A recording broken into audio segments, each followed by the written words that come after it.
I am Joel Leggett, the lead pastor of Core Church Atlanta, and I am from Brunswick, Georgia.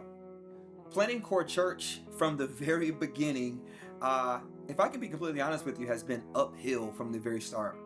We planted our church in January 2021, January 24, and we planted our church in the middle of a global pandemic. That's right, you heard it all the way right.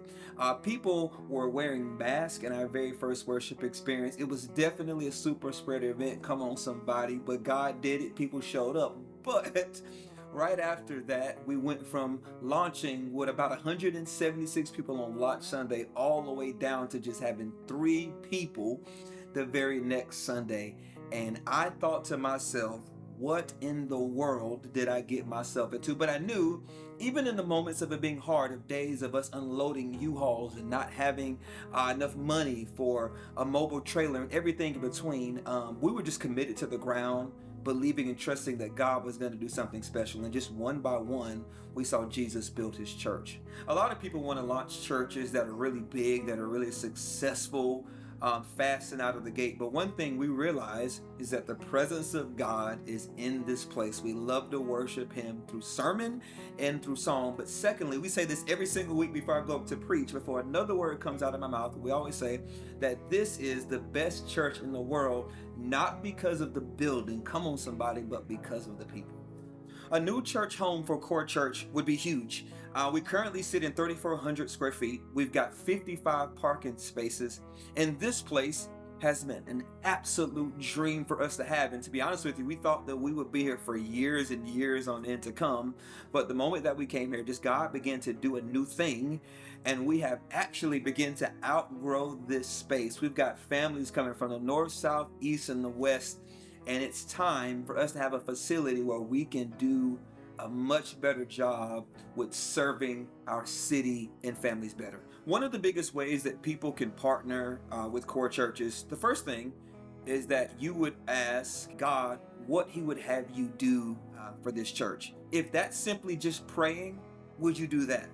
The second thing, if it's sowing a financial seed into this great ground, we ask that you do that. We just simply want you to hear from God and be obedient to whatever it is that he asks you to do. People don't realize this, but even sharing a video, you never know who can see it. So even if that's being obedient to God and even sharing the video, we ask that you do that. So those 3 things, praying for us, sowing a financial seed, and sharing the video and believing God with us. If you've prayed and heard from God and would love to partner with us, and you believe that you want to be obedient to what he's asking you to do, you can go to thecorechurch.com and click give.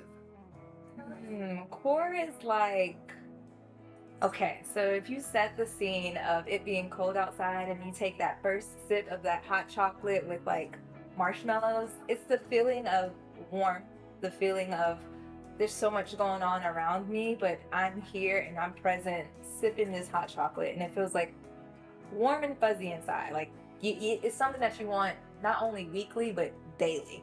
I would honestly say, it's just a place where you can just come, as you are. You don't have to come and try to pretend like you're perfect or got together, because our pastor will be the first to tell you, like, there's nothing that you're going through that someone else in the church hasn't gone through or is not going through. So just come, as you are, and also like just be ready, to truly meet God here, and also have just an authentic experience with people, to develop some friendships, because truly we are a community. Like, we truly love and care about each other. So welcome to the family.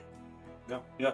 I'll just piggyback on that as well. It's a place where you can be a part of something, because I think it's easy to go be a part of something that's already big and elaborate, but why not come be a part of something special, and help it build and grow into something great?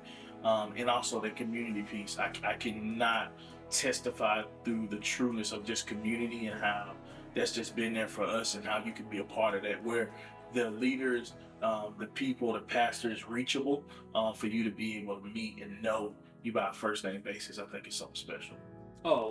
First encounter was, I would say, just the people here, the members here, meeting new people. Like, I knew a couple of them, but just meeting new faces, getting to know their names, and just different nationalities here. It was just, everybody's just so friendly, and just, it's just peaceful here, and just, comfortable being here at Core. I've never been in a place where I've been able to see people from all walks of life worshiping and feeling at home in the same room.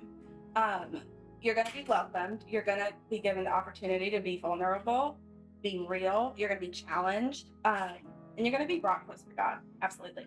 Core Church is like a family reunion. From the first moment you enter that door, people are greeting you with loves and hugs and just that energy, that good energy, like they haven't seen you in a long time. Even if they don't know who you are, it's just that love and that energy, that feeling of warmness. Like, I'm here at a place where everyone loves each other, everyone values each other, everyone wants to see each other win, and everyone is willing to help. So I think that Core Church is just a place. It's like, for me, it's like every week I come here, it's a family reunion. I'm happy to see people's eyes light up when they see you. It's just the feeling that you get where it's just like, I'm home here, I'm home with family. Like, that's what it means to me, honestly. And that's how I would describe it to someone. We got to this point because we used to be in a Cornerstone co-working facility, which was a working co-working space, and it held about 35 people, and we had 5 people in that facility, got up to about 50 people in that facility, and I thought that was a mega church when we were in that little building, and we started believing God for more. Then we went over to the auditorium, Central Gwinnett High School, and that auditorium actually held 500 people. And I remember my wife and I meeting with the principal, and the principal gave me a sheet that had the rent on it. And the rent was $3,100 a month at the school. And I remember specifically that the church had $2,200 in the bank account at the time. And our church laughs about this all the time because I said, there's got to be a fine line between lying and faith. Come on, somebody. And I remember telling him that we can afford the rent. And shockingly, 2 weeks after that, a great dear friend of mine who actually put it in his book, Pastor Tim Moore, called Crazy Faith, Scary Faith, he put it in the back of his book and actually talked about the faith that I had to come to preach at his church with $2,200 in the bank account, and his church actually blessed us with $50,000, and our goal was to raise $25,000. So we took that $25,000, relaunched at the high school. We were at the high school, then we went to a black box facility because we did not bring 500 people into the auditorium, could not afford that space. Went to the black box auditorium, had about 100 people in the black box, and there was just something that just rose up in me. And for a year straight, I had a little black journal that I actually don't have anymore because it is now full. It's my prayer journal for 2021. And I would literally write in that prayer journal, better facility, cheaper lease. I wrote that in my prayer journal every single day for almost a year straight. Shockingly enough, that's how we got this building. A buddy of mine who used to be a pastor of this church, no longer pastor the church anymore, and randomly reached out to me and asked us, did we want this facility? So we were obedient to Cornerstone. We were obedient to the auditorium. We were obedient to God in the black box, and that's what got us here. And now we've been obedient to God in this facility. First off, I want to say thank you to everybody who has partnered with us to this point. There's so many dear pastors, friends, and family members, and so much of our spiritual family here in our church that has sold their time, their talent, and their treasure.